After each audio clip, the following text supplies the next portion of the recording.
This is parliamentary dictation with speed of 60 words per minute, taken from Sir Kailash Chandra's shorthand transcription F35. Please like, share and subscribe. Ready? Madam Vice Chairman, the question of deficit financing has been raised in this House on several occasions. I am no financial or economic expert, but whatever common sense that I possess guide me in one direction, and it is this, that it would be unscientific and uneconomic to put a ceiling on deficit financing as such. I do not see any sensitivity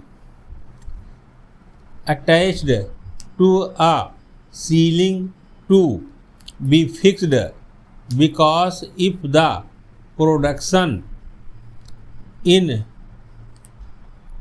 increased in the agricultural sector as well as in the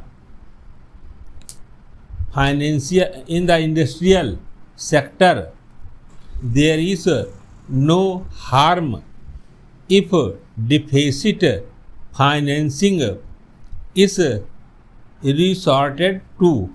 But if there is a shortfall in industrial or agricultural production, and even then if purchasing power is pumped into the system, if it may be that inflationary pressures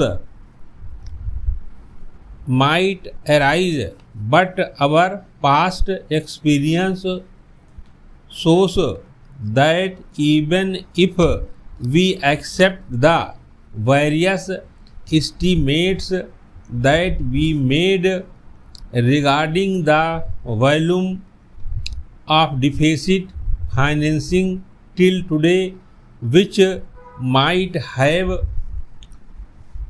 amounted to rupees 900 crores or more, in spite of a volume of expenditure of that nature, we do not see those pressures which can be called as alarming.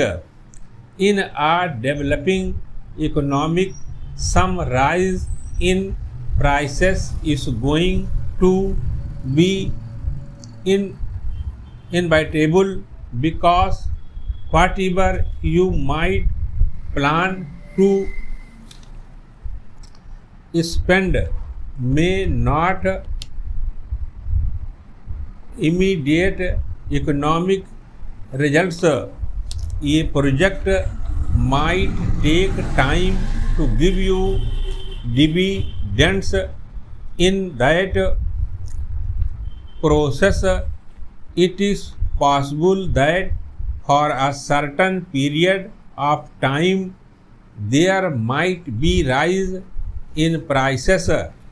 Our experience shows that the volume of deficit financing that was resorted to in the past has been absorbed in the economy and if we step up our effort and increase production in the future, I do not see any necessity to put a ceiling on deficit financing as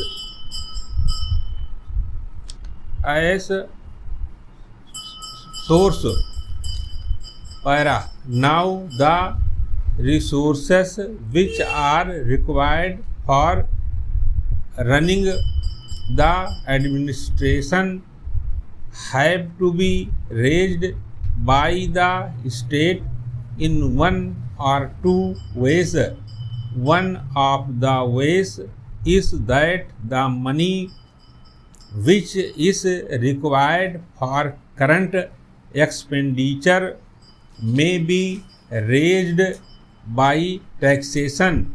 The money which is needed for purposes of capital expenditure may be raised by borrowing, but if both these sources do not give us sufficient money to implement our program, then the government has no alternative is to resort to deficit financing.